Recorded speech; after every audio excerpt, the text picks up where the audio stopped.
Something that is just a weird fear of mine is doctors pretending to be doctors. Like not actually having their licensure, but just playing the role, and secretly killing people while doing so. And yes, this has happened before.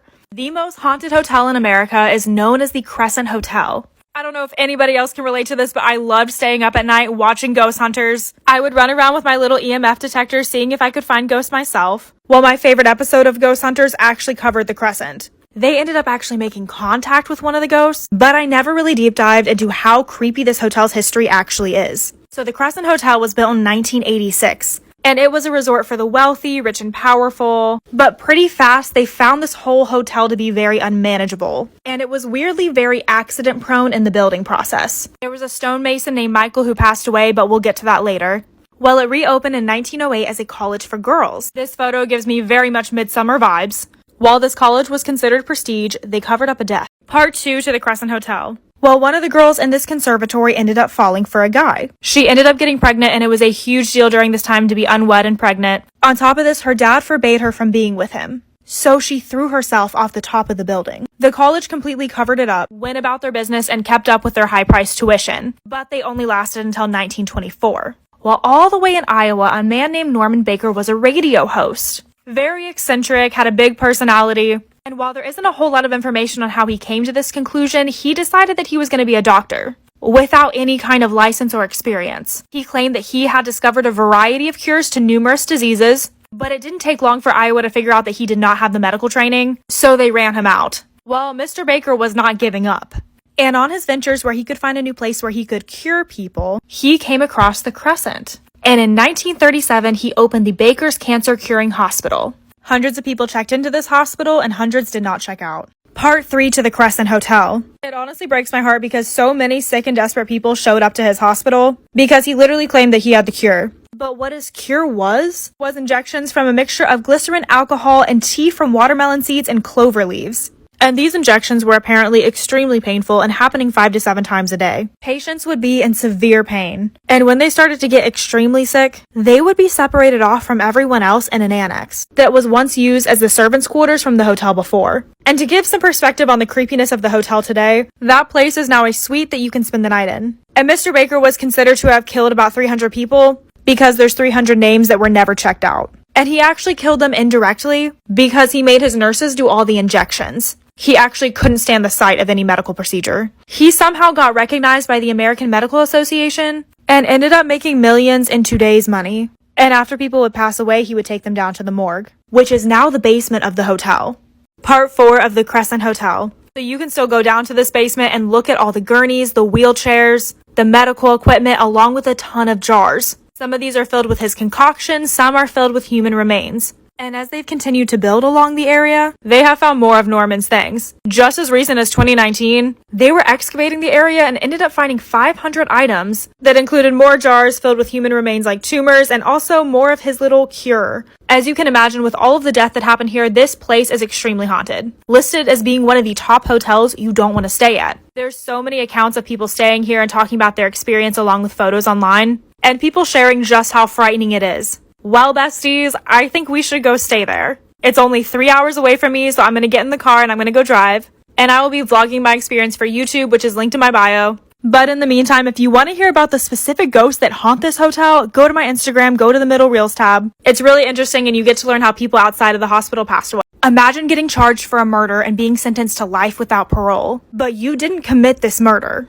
In fact, you were wrongly framed for it. And you had not 1, not 2, but 19 alibi witnesses backing you up, including photo evidence of where you were. However, one man's statement, who was an actual suspect to this crime, but had political power over you, is what put you behind bars. A girl recently reached out to me saying that her uncle had been convicted for a murder that he did not commit. I asked to know more about his case, and both his girlfriend and also 3 Georgetown students who have been working extensively on his case sent me so many documents backing up this man's innocence. This is the Melvin Ortiz case. On December 23rd of 1997, 2 masked gunmen entered Effie's Pizza Villa, which is located in Reading, Pennsylvania. The owner, George Clauser, was cleaning as they walked in. The 2 assailants told everybody to get down and George was shot in the back. He was then directed by one of the gunmen to open up the cash register, but he obviously couldn't after being shot, so the gunmen fled the scene and George was soon pronounced dead. Part 2 to the Melvin Ortiz case. So a similar robbery had occurred at this same Pizza Villa 2 weeks prior. The police had absolutely no leads, but they were hoping an eyewitness would point them in the right direction. The police came to this crime scene and stayed for maybe an hour, and they found no physical evidence, no fingerprints, but a bullet casing was found hours later by an employee while cleaning, which is sloppy work on their part. They had no leads, nothing, but one of the police officers had a close relationship with the victim, so he was desperate to find someone. A $10,000 reward was released, and that's when people started calling. All legitimate leads were tossed away, except for one man's, John Caltagirone. He was the son of a former Pennsylvania state representative who had an extensive criminal record history, but never really got in trouble due to the Caltagirone's political power. Even though he barely knew Melvin, he said that Melvin had confessed to him. So where was Melvin during the murder? Well, George was murdered at 7:30 p.m., but from 6 p.m. to 11 p.m., Melvin was at a toddler's birthday party, 20 minutes away from the crime scene. Part 3 to the Melvin Ortiz case. So during the time the crime was committed, Melvin was at a birthday party for a toddler 20 minutes away with 19 alibi witnesses there, along with actual photos to prove it. Melvin was 17 years old. He had recently signed up for a program at Job Corps in Pennsylvania to be taught different trades and skills so that he could be certified and get a job. He wanted to get his life on track and make his parents proud. But he came back that December in 1997 to spend Christmas with his family, and he says it's one of his biggest regrets. A day after being set up, he decided that he was going to just turn himself in. He was very confident because he had such a solid alibi. He thought it was a misunderstanding, it would all get sorted out. But after going in that day to prove his innocence, he hasn't come out since. And he has been in prison for 23 years. The second gunman was never sought after, found, or convicted. So what happened during the trial? Well, Detective Grau was the lead detective who had a reputation for playing dirty, and he ended up coercing 2 witnesses to come forward. The first person he threatened was Tina and told her if she didn't come forward, he would put her in the foster care system. Part 4 to the Melvin Ortiz case, the trial. So a little backstory on Tina, she was actually dating John Caltagirone. She was 15 at the time, he was her older boyfriend. At trial, she stated that she overheard Melvin confess to John. The other girl that was threatened by the detective was named Cynthia Jacks. The detective had threatened to take her kid away.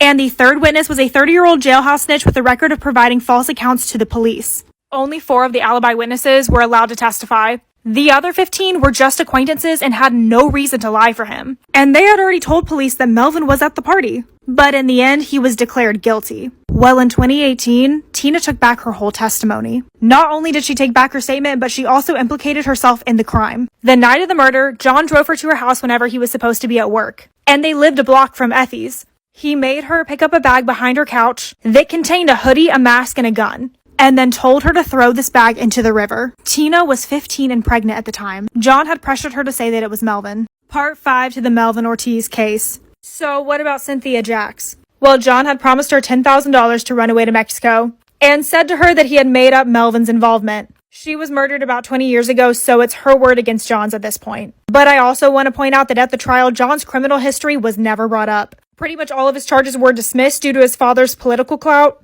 not to mention that his father was buddy-buddies with several of the judges on Melvin's case.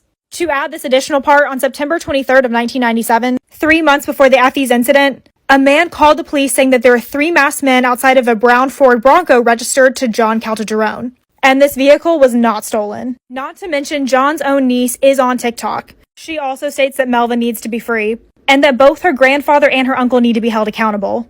I also forgot to bring up that the one eyewitness that was at Effie's that night during the murder testified stating that Melvin was not either of the gunmen. So, who was the other gunman that night? Part 6 to the Melvin Ortiz case. So the second gunman had never been found, and after the trial, a man named Gary went to the Ortiz home, and he came forward with information about his brother. Jesus Colon Lopez had confessed to him that he had killed George. He also went by Junior. He had meant to tell the police that so Melvin would be set free, but after an 11-hour standoff with the police, he took his own life before he could do that. And the only other person that knows information about this is Junior's sister, and she refuses to speak.